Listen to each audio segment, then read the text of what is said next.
parce que nag ku artuwul di nga atte kilifa yi xeltu ci Sénégal ñi toog seen roq jot nañu jóg parce que li ñu def Ousmane Sonko kenn yaakaaru ko woon et loolu nag dafa am lu ñu koy ubbil li ñuy ubbi mooy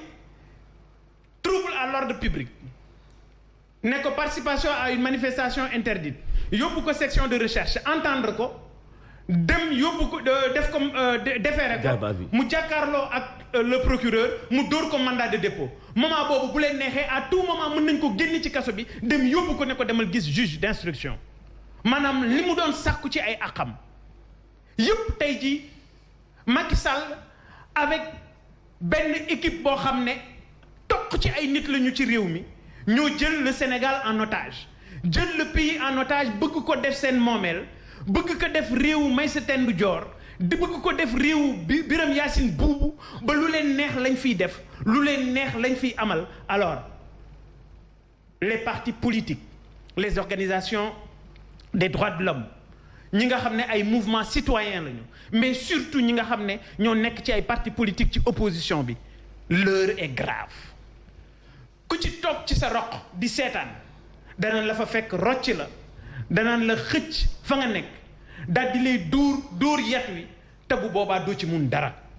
ce qui se passe est extraordinaire et encore une fois ça interpelle tous les Sénégalais je dis bien tous les Sénégalais il faut une rupture progressive mais une rupture citoyenne il faut une résistance citoyenne parce que lii Macky Sall di def bu ñu ko seetaanee dana def lu ko neex ci réew mi te bu boobaa waxoon na leen la mu leen waxoon kilifa yi ci réew mi ça veut dire que joxu leen sax gëdd boobu ñuy wax la muy wax naan sëriñ si ay citoyens ordinaires la tey jii gën na ko dëggal parce que bu ñu demee ba nit ki wax ak ay kilifaam ñu yey ko ne ko demal nga wuy ji yoon mu jóg di wuy ji yoon ñu jël les forces de sécurité utiliser leen daal di barricader yoon bi parce que li ñu gis prise d'otage la li ñu gis kidnapping la et ça n'honore pas le Sénégal ça n'honore pas les Sénégalais donc encore une fois la résistance s'impose il faut que kenn ku nekk ci ñun na jóg wane ne lii ñu def Sénégal mérito na lu ëpp lii Sénégal mérito na image bu ëpp lii ñu wan parce que du lii lañ ñu liggéeyal du lii la ñu liggéeyal Sénégal suñuy maam du lii la ñu liggéeyal Sénégal ñi xeex pour démocratie du lii la ñu liggéeyal Sénégal alors donc la jeunesse de ce pays levez-vous debout pour une résistance moom njiital gëm sa bopp moo ko wax Bougane Gueye Dany voilà laata ñu dem ci El Hadj mu mel ni kon moment bi nga xam ne si lañ koy téye am na ci lu toll ci 19 députés yu dem def benn saisine conseil constitutionnel ngir nag ñu mën a annuler malaanu kiiraayam ndax loolu am ñu jàpp ni waroon naa mën a tax sax lépp lu nga xam ne dañ ko doon topp ñu annuler ko ba régler problème boobu. dafay tekki rek ne ñi ñu seqal mbir mi nga baal ma ci kàddu gi faalewuñu yoon faalewuñu justice parce que bu fekkee ne justice bi am nga ci wàll goo xam ne da nga koo téye sa loxo. ba foo ko bëgg jaarloo mu jaar fa. force de sécurité yi nga téye leen ci loxo ba foo leen bëgg jaarloo ñu jaarale fa kon yaakaar naa ne dem conseil constitutionnel du loolu mooy solution bi parce que tey bu ñu yegsee fii ci Sénégal conseil constitutionnel boobu moo ñu fa yóbbu. parce que tey conseil constitutionnel boobu bu ñu nanguwul woon parrainage bi nga xam ne moom la ñu utiliser comme benn système pour segg ñenn ñi pour ñu bañ a bokk ci élection kon tey ji duñu fa yegg. kon fa ñu lay ñaddee fa ñu lay tegee yat wi boo fa demee amuloo fa benn yaakaar et je crois que loolu moom moo justifié yenn booy yi nekk ci benn résistance bi ñun ñii taxaw nekk ci benn résistance bi parce que encore une fois dama ne notre justice peut être imparfaite parce que parfois il y a des personnes imparfaites qui l'incarnent waaye ça veut pas dire que suñu justice dañu koy def ci benn pot daal di koy tuur mais am na ci ñuy doxale ci suñu justice ñoo xam ne jot da jar na xel tey et day wane encore une fois ne ñii nga xam ne ñoo fi nekk amuñu benn respect ci suñuy institution parce que jàpp nañ ne institution yi ñoom ñoo leen war a jaareloo ci yoon bi leen neex et encore une fois c'est dangereux parce que bu ñu demee ba population bi bu ñu demee ba askan wi boo nee bàyyi leen justice mu def liggéeyam ñu ne justice boobu ngay wax bul ñu ko tuddalati ça veut dire que tout simplement les piliers yi nga xam ne moom moo nekk fondement wu suñu république piliers yooyu mu ngi commencé di yànq et kenn waralu ko kenn defu ko lu may Macky Sall ak ñi mu àndal jël nañu réew mi bëgg ko def seen moomeelu bopp dama bëgg a wax ne Ablaye Wade bu defee woon nii moom Macky Sall du nekk ci réew mi tey moom Ablaye Wade bu ko Abdou Diouf defoon nii réew mi du yegg si fii mu yegg tey donc politique encore une fois politique affaire u gentleman la politique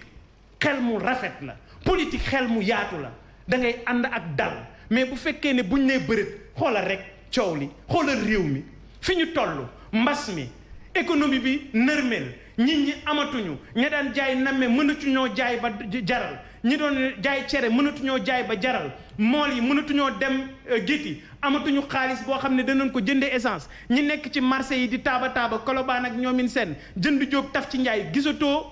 lenn loo mën a taaba tey ñu dugal réew mi ci gutte gi nga xam ne ci la nekk lu ko waral bëgg éliminer ay adversaire tey Macky Sall li mu bëgg mooy ñu yegg ci élection 2024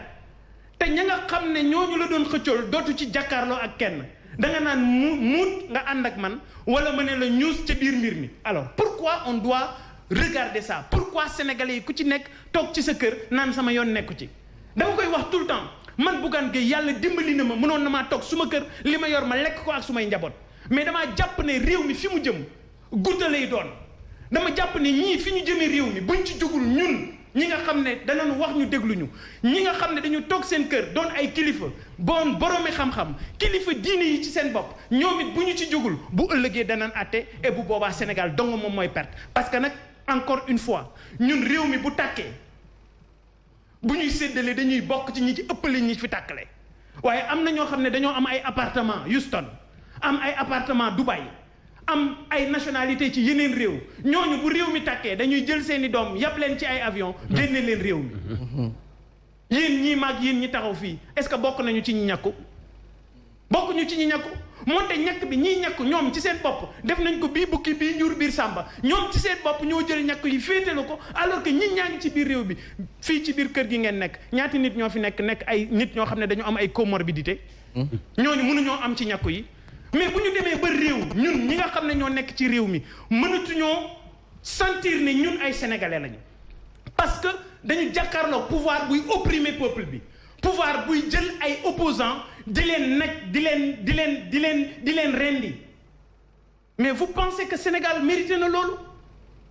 encore une fois na ku nekk jóg taxaw